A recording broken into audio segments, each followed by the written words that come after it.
Indian premier league ఉండే ఆదరణే వేరు. ప్రపంచవ్యాప్తంగా ఉన్న క్రికెట్ అభిమానులు ఈ లీగ్‌ను ఇష్టపడతారు. ఇతర దేశాలకు చెందిన ఆటగాళ్లు కూడా మనోళ్లతో కలిసిపోయి క్రికెట్ సంబరంలో పాల్గొంటారు. మ్యాచ్లు కూడా అదే రేంజ్‌లో రసవత్తరంగా జరుగుతాయి. ఇండియాలో ఐపీఎల్‌కు ఉన్న క్రేజే వేరు. టీమిండియా మ్యాచ్లతో పోలిస్తే ఈ క్రికెట్ మ్యాచ్లకు అభిమానులు మరింత ఎక్కువగా తరలివస్తారు. అయితే ఇంతటి క్రేజ్ ఉన్న ఐపీఎల్ తర్వాతి టోర్నీకి చాలా సమయం ఉంది. కానీ ఇప్పటి నుంచి దీనిపై చర్చలు మొదలయ్యాయి. ఐపీఎల్ మెగా వేలంలో కొన్ని నిబంధనలు ఖరారయ్యాయని తెలిసింది. జూలై 31న ఫ్రాంచైజీలతో ఐపీఎల్ నిర్వాహకులు సమావేశాన్ని నిర్వహించనున్నారు. ఈ సమావేశం తర్వాత కొత్త రూల్స్ ను ప్రకటించనున్నారని సమాచారం. అయితే మునుపటిలా కాకుండా ఈసారి మెగా ఆక్షన్ కాస్త భిన్నంగా కొనసాగుతుందని క్రికెట్ వర్గాలు చెబుతున్నాయి.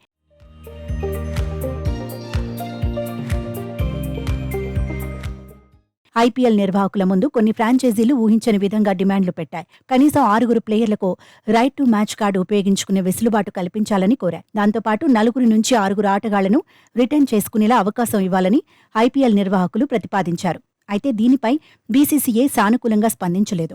అలా చేస్తే వేలంపై ఆసక్తి ఉండదని భావిస్తోంది. కానీ ఫ్రాంచైజీలకు అనుకూలించే కొత్త నిబంధనలు చేర్చనున్నారు. 90 కోట్ల శాలరీ క్యాప్ను 130 కోట్ల నుంచి 140 కోట్ల రూపాయలకు పెంచనున్నారు. అంటే ఫ్రాంచైజీల పర్సు వాల్యూ భారీగా పెరగనుంది. మెగా వేలాన్ని ప్రతి 5 ఏళ్లకు ఒకసారి నిర్వహించాలని కొన్ని ఫ్రాంచైజీలు కోరుతున్నాయి. దీని గురించి సమావేశంలో చర్చించి సానుకూలంగా నిర్వాహకులు స్పందించే అవకాశం ఉంది. అయితే 3 నుంచి 4 ఏళ్లకు మాత్రమే పెంచే అవకాశాలున్నట్లు తెలుస్తోంది.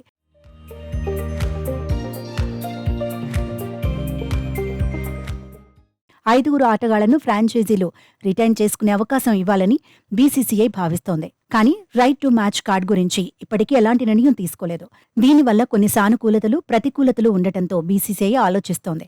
రైట్ టు మ్యాచ్ కార్డు వల్ల ప్లేయర్లకు మంచి జరగనుంది. మార్కెట్ విలువకు తగ్గట్లుగా ప్లేయర్కు ధర పలుకుతుంది.